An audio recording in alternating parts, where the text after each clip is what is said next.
The Lay of Saint Odille. Richard Harris Barham. Odille was a maid of a dignified race. Her father, Count Odille, was Lord of Alsace. Such an air, such a grace, such a form, such a face, all agreed 'twere a fruitless endeavor to trace in the court, or within 50 miles of the place. Many ladies in Strasbourg were beautiful, still they were beat all to sticks by the lovely Odille. But Odille was devout, and, before she was 9, had experienced a call she considered divine, to put on the veil at St. Ermengarde's shrine. Lords, dukes, and electors, and counts palatine came to seek her in marriage from both sides the Rhine. But vain their design, they're all left to pine, their oglings and smiles are all useless. In fine, not one of these gentlefolks, try as they will, can draw ask my papa from the cruel Odille. At length one of her suitors, a certain Count Hermann, a highly respectable man as a German, who smoked like a chimney, and drank like a merman, paid his court to her father, conceiving his firman would soon make her bend, and induce her to lend an ear to a love tale in lieu of a sermon. He gained the old Count, who said, "Come, Mynheer Phil. Here's luck to yourself and my daughter Odille." The Lady Odille was quite nervous with fear when a little bird whispered that toast in her ear. She murmured, "Oh, dear. My papa has got queer, I am sadly afraid, with that nasty strong beer. He's so very austere, and severe, that it's clear if he gets in his tantrums, I can't remain here. But St. Ermengarde's convent is luckily near. It were folly to stay, pour prendre congé, I shall put on my bonnet, and e'en run away." She unlocked the back door, and descended the hill, on whose crest stood the towers of the sire of Odille. When he found she'd levanted, the Count of Alsace at first turned remarkably red in the face. He anathematized, with much unction and grace, every soul who came near, and consigned the whole race of runaway girls to a very warm place. With a frightful grimace he gave orders for chase. His vassals set off at a deuce of a pace, and of all whom they met, high or low, Jack or Jill, asked, "Pray, have you seen anything of Odille?" Now I think I've been told, for I'm no sporting man, that the knowing ones call this by far the best plan, take the lead and then keep it. That is if you can. Odille thought so too, so she set off and ran. Put her best leg before, starting at score, as I said some lines since, from that little back door, and not being missed until half after 4, had what hunters call law for a good hour and more. Doing her best, without stopping to rest, like young Lochinvar who came out of the west. 'Tis done. I am gone. Over briar, brook, and rill. They'll be sharp lads who catch me, said young Miss Odille.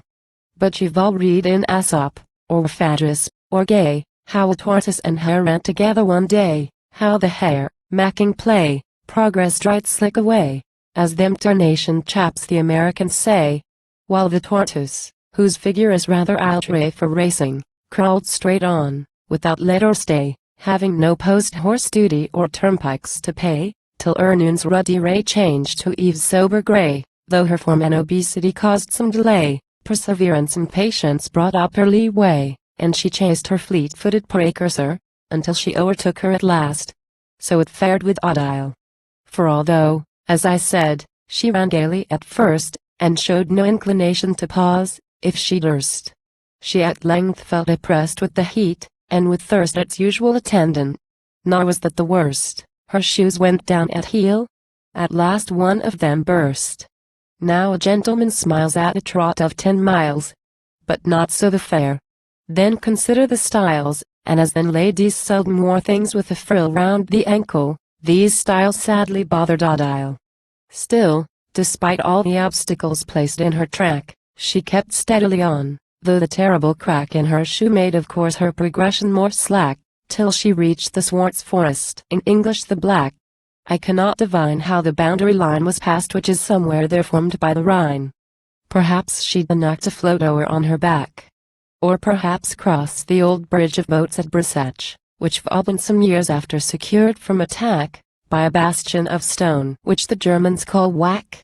All I know is she took not so much as a snack, till hungry and worn, feeling wretchedly ill, on a mountain's brow sank down the weary Odille. I said on its brow, but I should have said crown, for 'twas quite on the summit, bleak, barren, and brown, and so high that 'twas frightful indeed to look down upon Freiburg, a place of some little renown, that lay at its foot.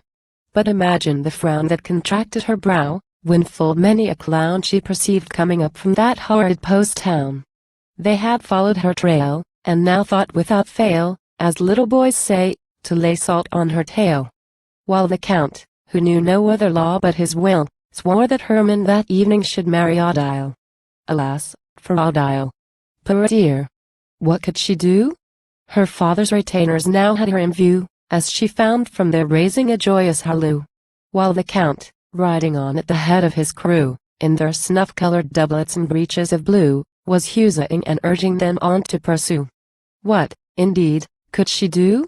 She very well knew if they caught her how much she should have to go through.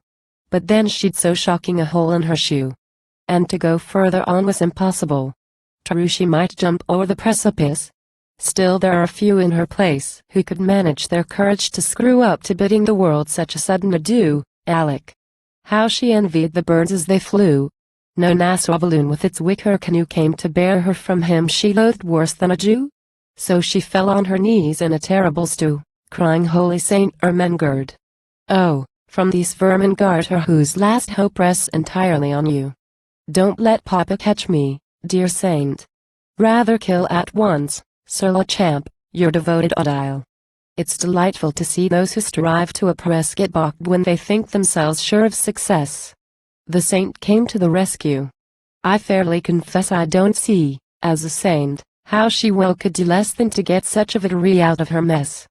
Odille had scarce closed her pathetic address when the rock, gaping wide as the Thames at Sheerness, closed again, and secured her within its recess, in a natural grotto, which puzzled Count Otto, who could not conceive where the deuce she had got to. 'Twas her voice. But 'twas vox et praeterea nil. Nor could anyone guess what was gone with Odille. Then burst from the mountainous splendor that quite eclipsed in its brilliance the finest blue light, and there stood Saint Ermengarde dressed all in white, a palm branch in her left hand, her beads in her right, while with faces fresh gilt, and with wings burnished bright, a great many little boys' heads took their flight above and around to a very great height, and seemed pretty lively considering their plight, since every one saw, with amazement and awe, they could never sit down, for they had no decoy. All at the sight, from the nave to the knight, felt a very unpleasant sensation called fright, while the saint, looking down, with a terrible frown, said, My lords, you are done most remarkably brown. I am really ashamed of you both. My nerves thrill at your scandalous conduct, the poor dear Odille. Come, make yourselves scarce. It is useless to stay, you will gain nothing here by a longer delay. Quick! Presto! Begone! As the conjurers say. For as to the lady, I've stowed her away in this hill, in a stratum of London blue clay. And I shan't, I assure you, restore her today till you faithfully promise no more to say nay, but declare, if she will be a nun, why she may. For this you've my word, and I never yet broke it, so put that in your pipe, my Lord Otto, and smoke it. One hint to your vassals, a month at the mill shall be nuts to what they'll get who worry Odille. The saint disappeared as she ended, and so did the little boys' heads, which, above and below, as I told you a very few stanzas ago, had been flying about her, and jumping Jem Crow. Though, without any body, or leg, foot, or toe, how they managed such antics, I really don't know. Be that as it may, they all melted like snow off a dike, as the Scotch say in sweet Edinburgh. And there stood the Count, with his men on the mound, just like 24 jackasses all on a row. What was best to be done? 'Twas a sad bitter pill. But gulp it he must, or else lose his Odille. The Lord of Alsace therefore altered his plan, and said to himself, like a sensible man, I can't do as I would, I must do as I can. It will not do to lie under any saint's ban, for your hide, when you do, they all manage to tan. So Count Hermann must pick up some Betsy or Nan, instead of my girl, some Sue, Polly, or Fan. If he can't get the cord we must do with the bran, and make shift with the pot if he can't have the pan. After words such as these he went down on his knees, and said, Bless Saint Ermengarde, Just as you please, they shall build a new convent. I'll pay the whole bill, taking discount. It's the best shall be my Odille. There are some of my readers, I'll venture to say, who have never seen Freiburg, though some of them may, and others 'tis likely may go there some day. Now if ever you happen to travel that way, I do beg and pray, 'twill your pains well repay, that you'll take what the Cockney folks call a poche, though in Germany these things are more like a dray. You may reach this same hill with a single relay, and do look how the rock, through the whole of its block, is split open as though by some violent shock from an earthquake, or lightning, or horrid hard knock from the club-bearing fist of some jolly old cock of a Germanized giant, Thor, Woden, or Lock. And see how it rears its two monstrous great ears, for when once you are between them such each side appears. And list to the sound of the water one hears drip, drip from the fissures, like raindrops or tears, Odilles, I believe, which have flowed all these years. I think they account for them so. But the rill I'm sure is connected some way with Odille. Moral. Now then for a moral, which always arrives at the end, like the honeybees take to their hives, and the more one observes it the better one thrives. We have all heard it said in the course of our lives needs must when a certain old gentleman drives. 'Tis the same with a lady, if once she contrives to get hold of the ribands, how vainly one strives to escape from her lash, or to shake off her gyves. Then let's act like Count Odille, and while one survives succumb to our she saints videlicet wives. Aside. That is if one has not a good bunch of fives. I can't think how that last line escaped from my quill, for I am sure it has nothing to do with Odille. Now young ladies to you. Don't put on the shrew. And don't be surprised if your father looks blue when you're hurt, and won't act as he wants you to do. Be sure that you never elope.